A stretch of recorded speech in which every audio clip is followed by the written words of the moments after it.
கோவில்பட்டியில் தேசிய முற்போக்கு திராவிட கழகம் சார்பில் தமிழக அரசு பொங்கல் பரிசுடன் ரூபாய் 1000 வழங்கிட கோரியும் பாதிக்கப்பட்ட விவசாயிகளுக்கு நிவாரணம் வழங்க கோரியும் கண்டன ஆர்ப்பாட்டம். தூத்துக்குடி மாவட்டம் கோவில்பட்டி இஎஸ்ஐ மருத்துவமனை முன்பு தேசிய முற்போக்கு திராவிட கழகம் சார்பில் தமிழக அரசு பொங்கல் பரிசு தொகுப்புடன் ரூபாய் 1000 வழங்கிட கோரியும் கடும் மழையால் பாதிக்கப்பட்ட விவசாயிகளுக்கு நிவாரணம் வழங்க வலியுறுத்தியும் போதையில்லா தமிழகம் உருவாக்க தவறிய தமிழக அரசை கண்டித்தும் கண்டன ஆர்ப்பாட்டம் நடைபெற்றது. ஆர்ப்பாட்டத்திற்கு தூத்துக்குடி வடக்கு மாவட்ட செயலாளர் தலைமையில் நகர செயலாளர், கட்சி நிர்வாகிகள் உள்ளிட்ட பலர் கலந்து கொண்டு கோஷங்களை எழுப்பினர்.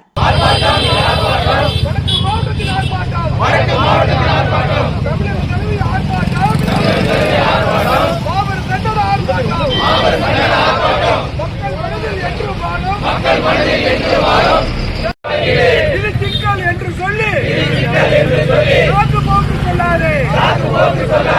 1000 ரூபாய் மக்கள் பணத்தை ஆட்டம் போடுதே தமிழ்நாட்டிலே. பள்ளி முதல் கல்லூரி வரை போதையின் பிடியில் மாணவ செல்வங்கள் எங்கே போவது தினசரி செய்தி தமிழ்நாட்டிலே. ஆரம்ப பள்ளி செய்தி முதல் அண்ணா பல்கலைக்கழக மாணவி வரை வீட்டில் இருக்கும் பெண்கள் முதல் வேலைக்கு செல்லும் பெண்கள் வரை பாதுகாப்பில்லை. யாருக்கு மிக்க பாதுகாப்பில்லை. தமிழக முதல்வரே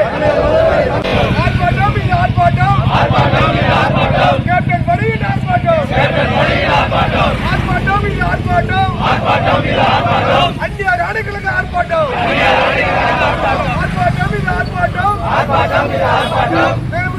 வடக்கு மாவட்டத்தின் ஆர்ப்பாட்டம்.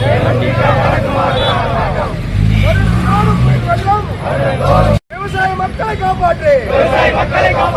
மத்திய அரசு, மாநில அரசு காப்பாற்று.